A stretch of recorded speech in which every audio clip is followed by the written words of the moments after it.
Hi there, I'm Darren McDermott and you're watching Dukascopy TV. I have Dooley Awadalla in the studio today to have a look at the parliamentary elections and of course some European news. Welcome today. Thank you, Darren. So the European parliamentary elections, now many people are saying that it's not going to make that much of a difference, especially in the future direction of Europe. And the markets don't really seem to care too much. Now, Dooley, what is your take on this? Yeah, I think the markets have it right. I don't think there will be much of a change.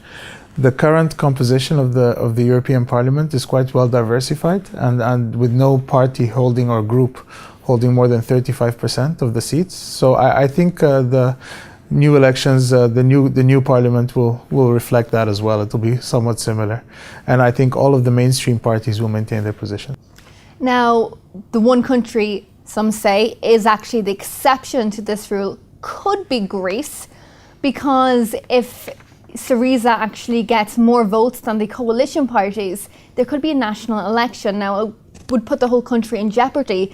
Now, what is the likelihood of this actually happening? Well, I mean, I don't think we can discount Syriza. They've been doing quite well. They've actually, I mean, they have a candidate who's running for the mayor of Athens. So in the mayoral elections, and he seems to be doing quite well. And also for the governor of Attica, the prefect of Attica. And so we can't totally discount them. But at the moment, the coalition government seems to be doing very well. And I think if it really comes to that, then Mr. Samaras can still, bring in other coalition partners in order to overcome that and not bring it to an election. So it's not very likely that it comes to an election at all. But we cannot discount Syriza and the movement they have. Their leader is now also running, I believe, to head the European Commission. So he might be replacing Juan Manuel Barroso at some point.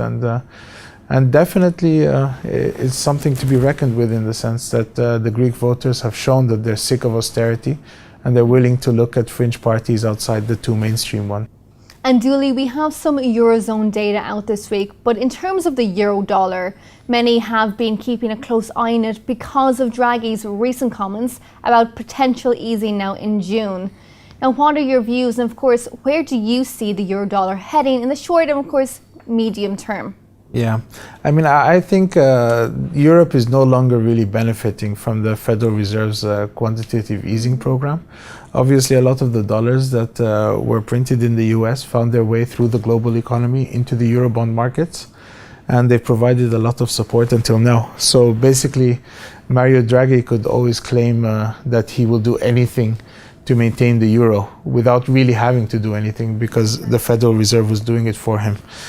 But GDP growth at the moment is, I think, in the first quarter was much less than it was expected to be, and much slower. And we're expecting about 1.2% growth in Europe this year. So it's not really enough to counteract the low inflation rate. So quantitative easing is definitely going to be necessary.